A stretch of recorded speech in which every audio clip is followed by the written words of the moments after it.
The title of her talk is Variety is the Spice of Life, Death, Sex, and the Maintenance of Genetic Variation. And I give you Kim.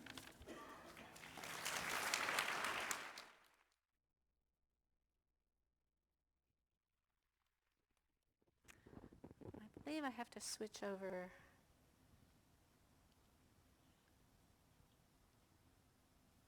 Yes.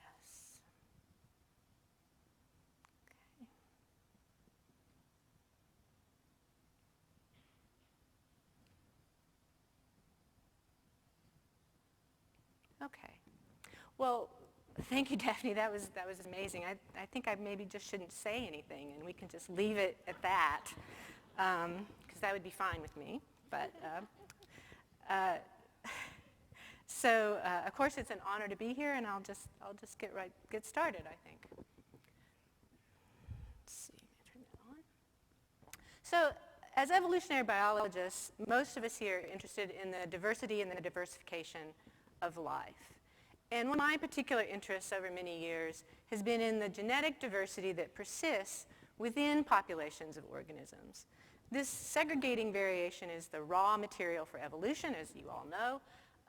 So these questions about its maintenance and persistence have been central to the field of evolutionary biology since the beginning of the field. So in 1974, Richard Lewontin titled one of the chapters of his book, The Paradox of Variation. And Lewontin made the argument that segregating variation, substantial segregating variation within populations is as a paradox, because while we know this genetic variation is required for adaptation, the process of adaptation itself erodes that variation. And the more important a trait is for organismal fitness, the faster variation in that trait will be eroded. Yet what we observe is substantial segregating variation in populations, even for traits closely tied to organismal fitness. The paradox of variation is most acute for traits like life history traits and other traits subject to strong selection. And these are the traits that determine, of course, whether, when, and how often an organism is going to reproduce, and therefore they're under strong and very direct selection. Yet again, these traits are characterized by high levels of segregating variation, by some estimates higher than the levels seen in traits that are less closely tied to organismal fitness. So of course there are several possible solutions to Lewontin's paradox. We know, for example, that mutation and gene flow contribute variation to populations, and we know that there are certain kinds of selection that actively maintain rather than erode variation. But it's been very difficult to determine which of these processes is most important in maintaining genetic variation in natural populations, or even to determine whether the non-adaptive processes of mutation and gene flow are more important, or the adaptive processes of balancing selection are more important. So some progress has been made by studies that quantify standing levels of segregating variation and mutational variation.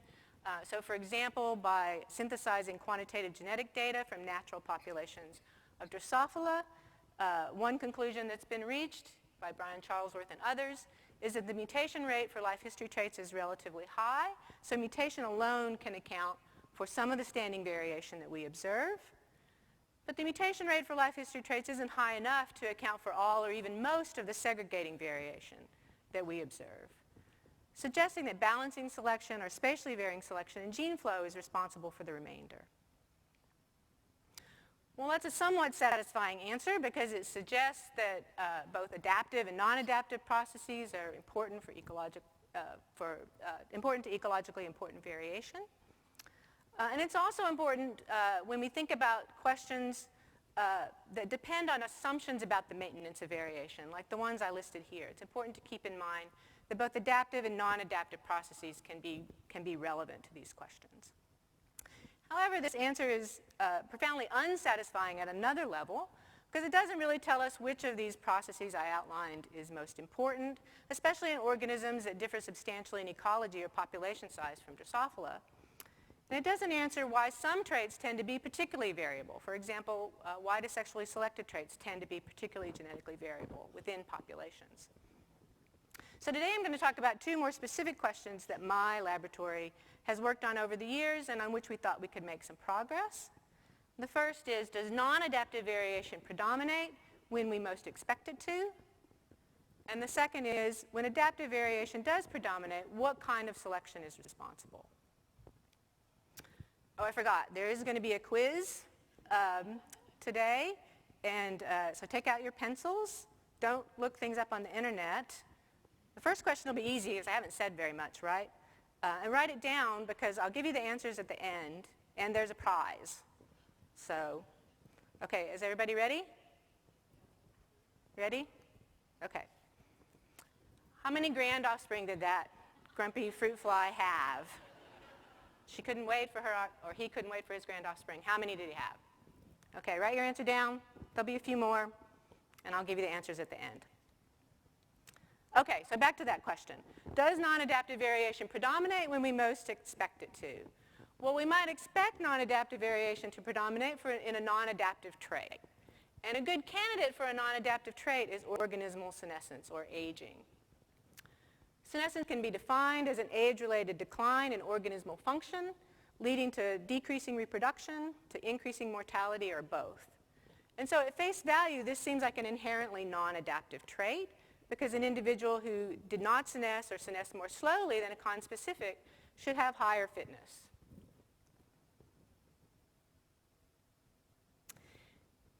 Moreover, there's substantial segregating variation for senescence within populations, as indicated by these estimates of heritability and coefficients of additive variation for lifespan and for other traits related to aging. And finally, there's good reason to think that variation in aging could be largely non-adaptive. So we know that under many demographic scenarios, the efficacy of selection declines with age, essentially because there's a finite probability of dying at each age class once you reach adulthood. There's a large probability of dying once you reach an advanced age class for reasons unrelated to aging.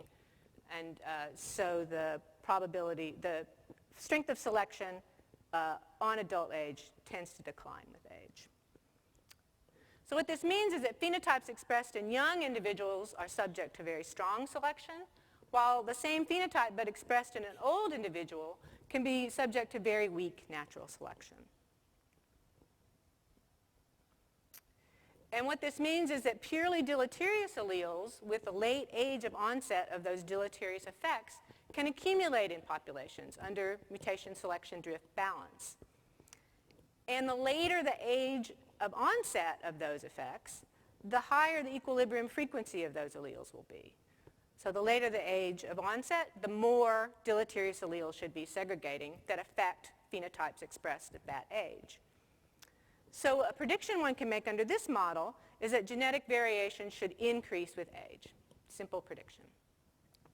But of course, there's an alternative model. Variation in age-specific life history traits could be maintained by balancing selection. So, for example, trade-offs between traits expressed early in life and traits expressed late in life can generate overdominance, and that can maintain polymorphism in life history traits. Under these models, the same alleles contribute to variation at early and late age, unlike the previous model.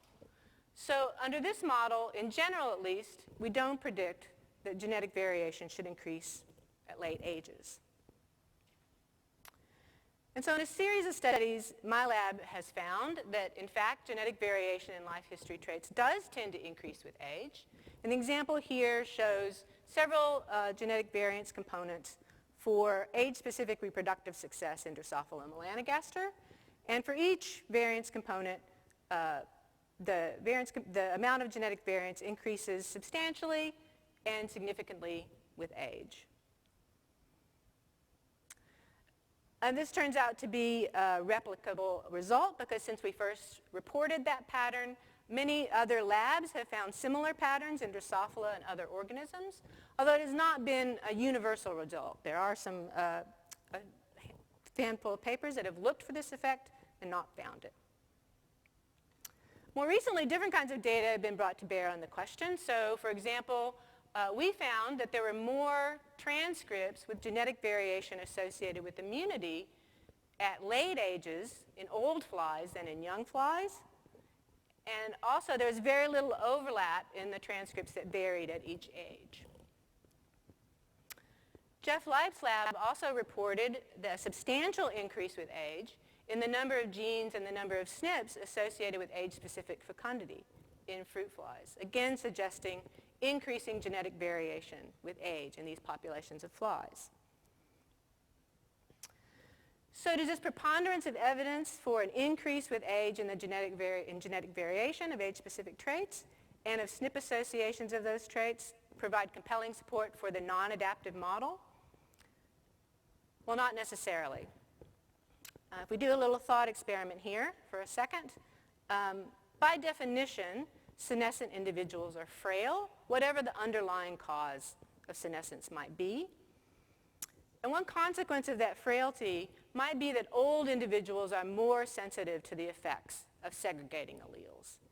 If that's the case, then this increased sensitivity by itself can lead to higher genetic variation and higher power to detect SNPs or genes associated with traits in old individuals compared to young individuals.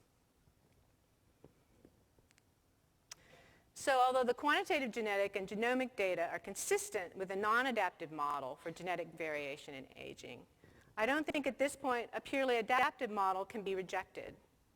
And that raises the obvious question of how can we distinguish these models? Can they be distinguished? Well, one approach might be to use experimental evolution in an evolve and resequencing strategy. For example, Jeff Leibs and I have proposed that one could impose selection on the same trait at young and at old ages and measure the genetic response to selection using full genome resequencing, for example.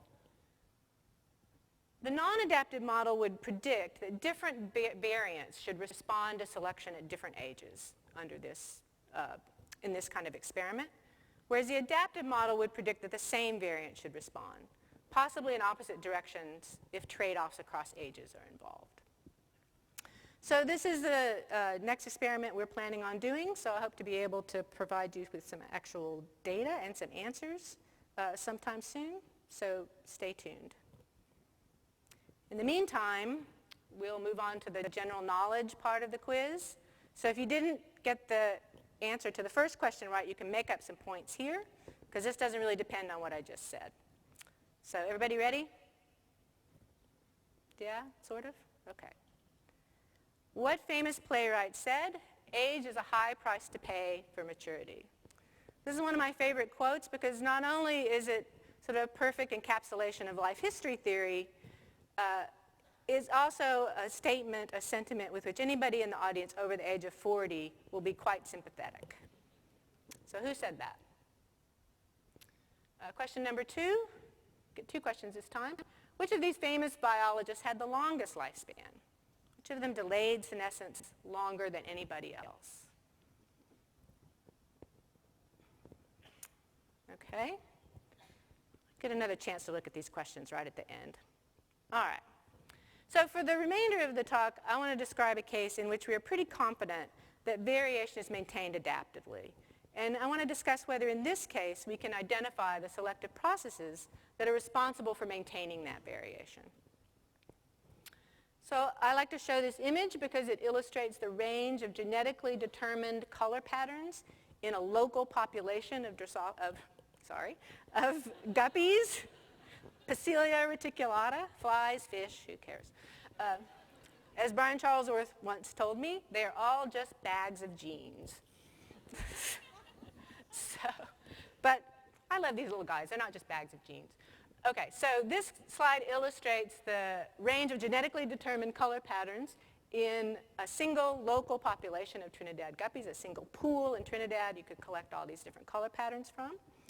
And it also shows that in this system, the genetic variation is visible and it's obvious, and so it can be manipulated both in laboratory experiments and in field experiments.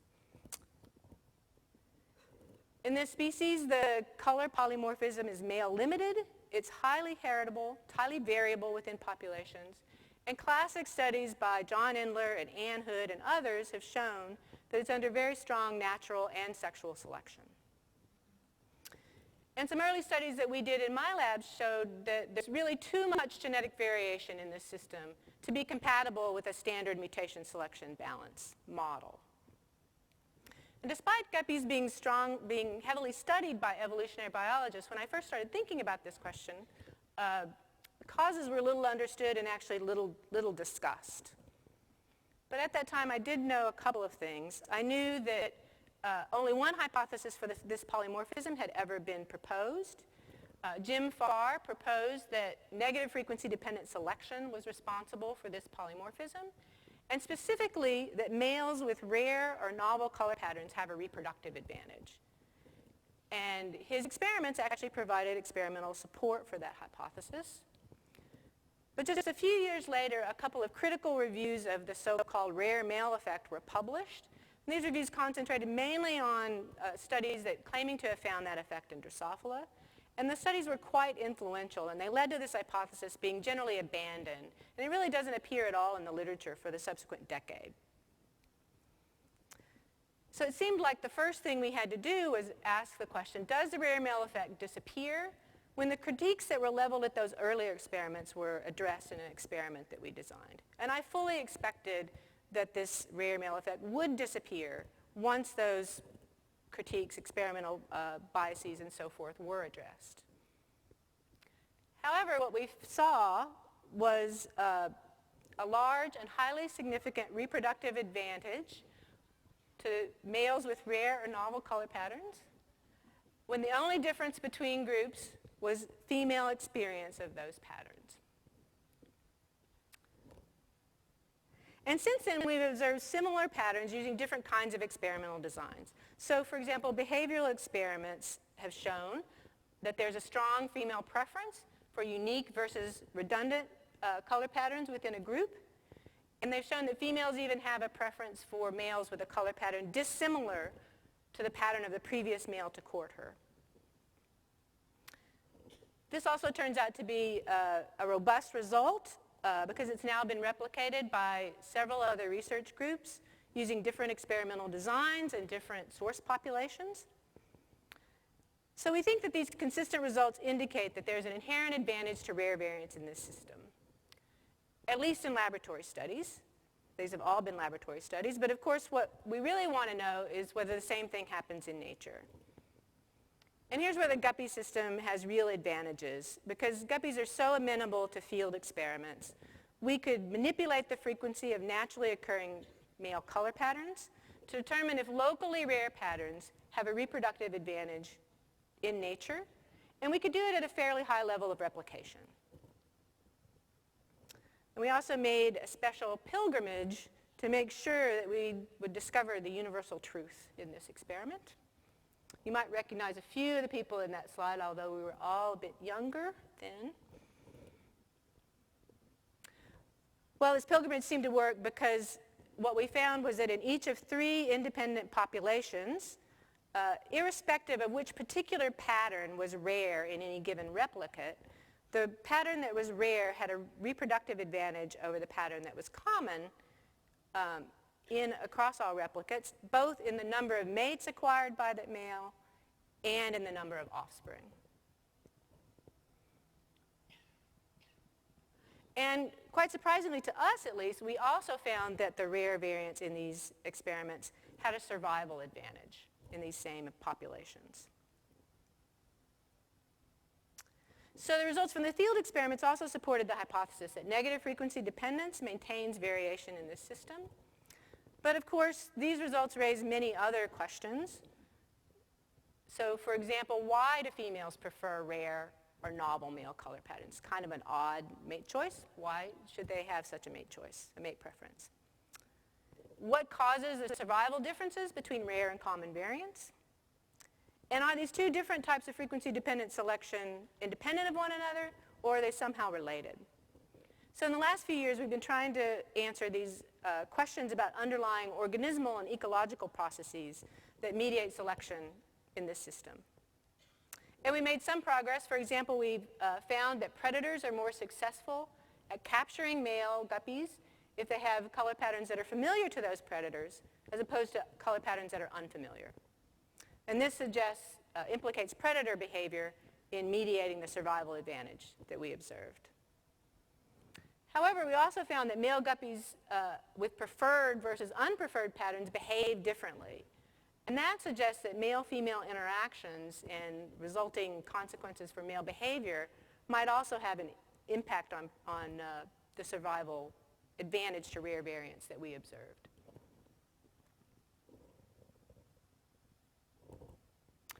We also have evidence that is suggestive, at least, that the preference for rare patterns, the mating preference for rare patterns, may be a mechanism for inbreeding avoidance. So in a natural population in which we were able to genotype every individual, we found that male-female relatedness was negatively correlated, negatively associated with the number of offspring that that pair produced. And we found that females were less related on average to males that they mated with than to males that they did not mate with. And this result suggests that unfamiliar or rare patterns might signal lower relatedness within guppy populations.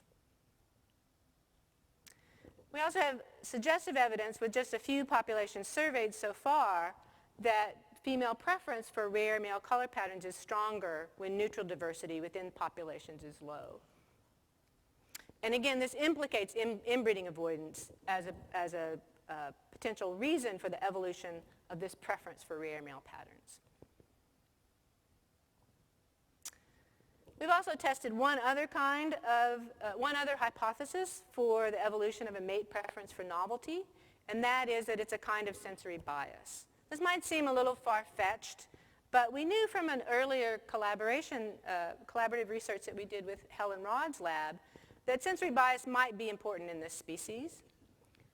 And in that experiment, we found that attraction to inanimate colored objects was a very strong predictor of population differences in mate preferences for color. And that pattern, at least, is consistent with the idea that female preference in this system might be a byproduct of selection for something else. In a more recent collaboration with Helen, we've also found that female guppies are exploratory, at least compared to males, and that exploratory behavior varies by habitat type as well. Low predation versus high predation, if you're familiar with that dichotomy in the guppy literature. And this pattern, this result suggests that there might be selection for exploratory behavior or something that's sometimes called novelty seeking within these populations. And again, both of these results are at least suggestive of the hypothesis that mate preference for novelty could be a byproduct of selection for something else. In this case, that selection for something else might be selection for novelty seeking or exploratory behavior. A former graduate student in the lab, Alana Koch, tested this idea by using brain gene expression data in female guppies. And what she found was about 100 brain transcripts that were differentially regulated in females who were exposed to a male with a familiar color pattern versus a male with an unfamiliar or novel color pattern. And she also found that this set of transcripts was significantly enriched for the kinds of genes that have been implicated in novelty seeking, in the brain genomic response to novelty in other systems.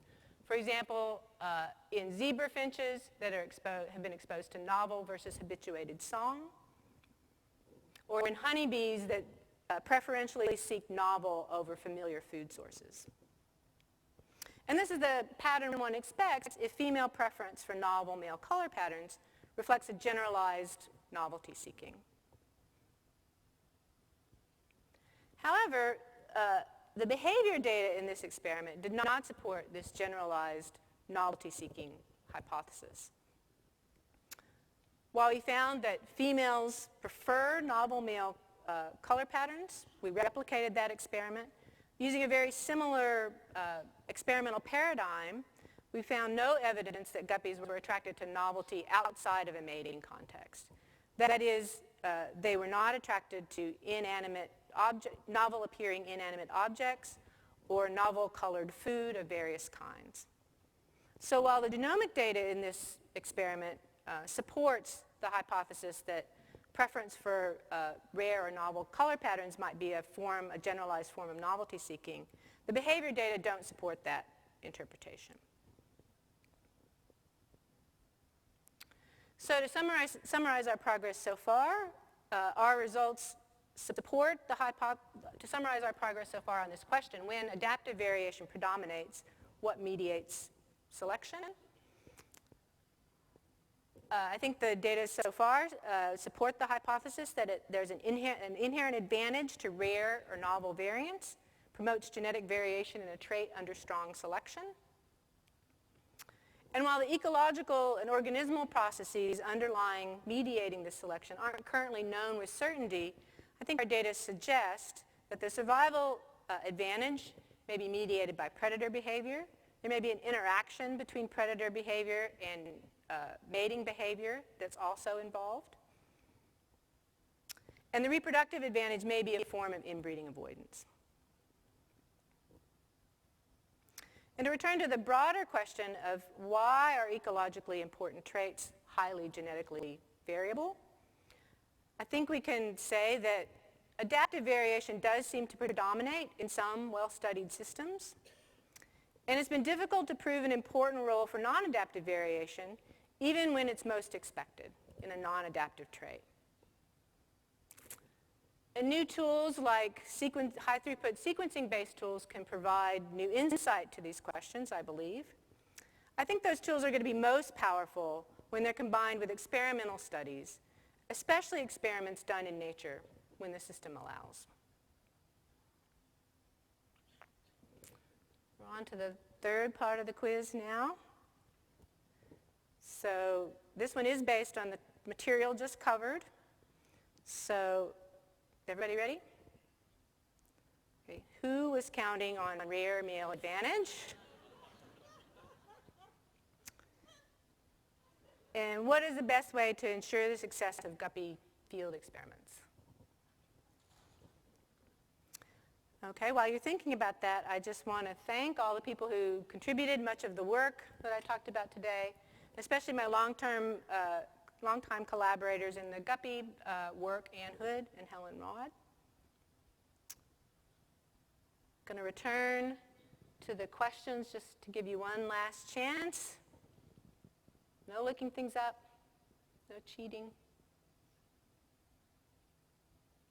And then you're going to grade yourself, and we're going to do this on the honor system. Because like I said, there is a prize. So the fruit fly had 21 grandchildren. Tom Stoppard said, age is a high price to pay for maturity. Ernst Mayr lived to be 100 years and 7 months old. Sewell Wright was not far behind at something like 98 and a half. So evolutionary biologists live a long time. That's something you can take from this talk. Don't remember anything else. Evolutionary biologists live a long time. Mike Whitlock was counting on rare male advantage. I suspect Mike's out there somewhere. You can ask him about it. And if you want to ensure the success of a guppy field experiment, visit the Temple of Universal Truth. Okay, so not necessarily going to be able to see everyone, so you might have to shout. Did anybody get all 5 right? No. Did anybody get 4 right? No. How about 3? Oh, no. How am I going to pick? 4? There's a 4? Oh, excellent. Thank goodness. Okay, so come up after the talk, and you'll get your prize. Okay, so one final thing before I go is I'd really like to thank Howard Rundle and the Joint Meeting Committee for organizing this terrific meeting. It takes an enormous amount of work to put together a meeting of this size, and this meeting has run so smoothly and so well. And I just wanted to thank Howard and his helpers on the committee for doing such a fantastic job.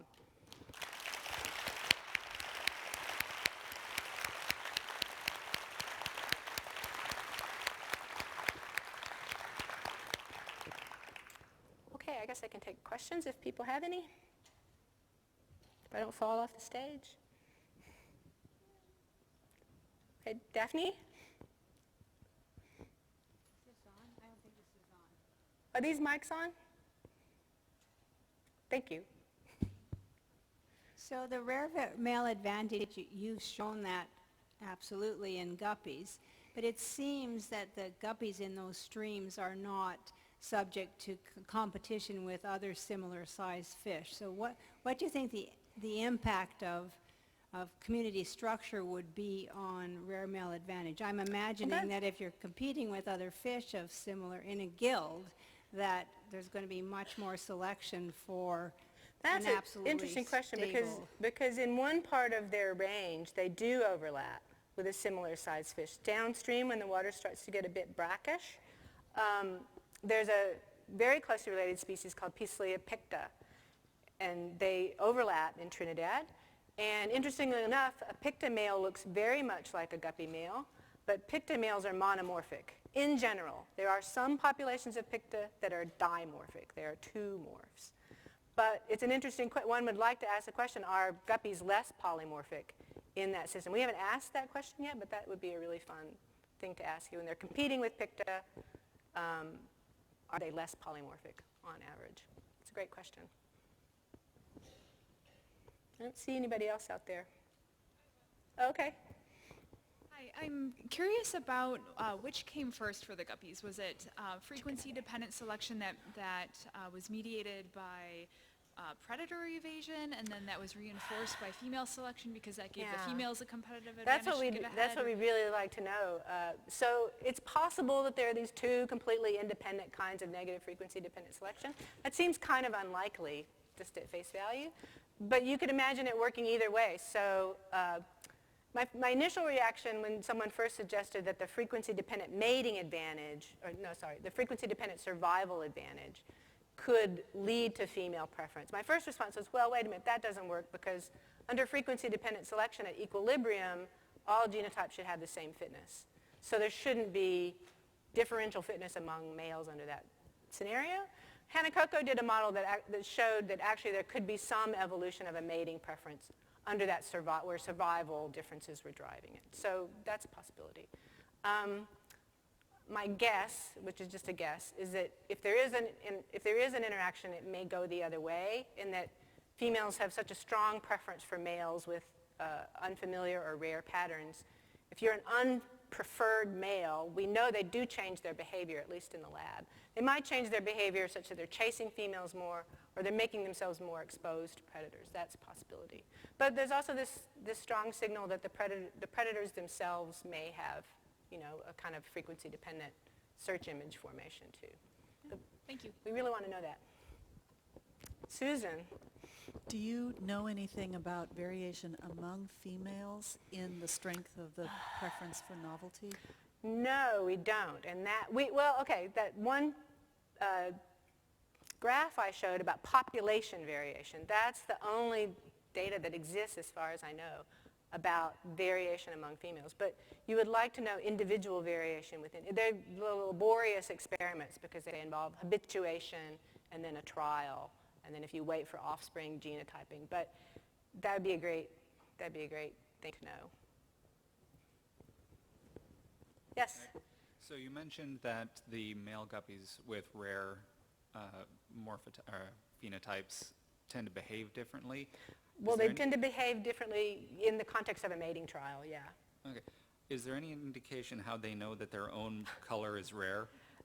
Yeah, so I'm guessing that they don't know their own color pattern is rare. Again, my guess is that what they're doing is that they're responding to female behavior. That females behave differently toward them, and males are behaving differently in response. And the response that was measured in that graph was actually a courtship display. So I don't see anybody else out there. So I guess I'm supposed to encourage everybody again to go to the business meeting to hear about the new journal. It's all very exciting. We're all very excited about it. And there in the back, I can't really see you very well, but come up and get your prize. Thank you.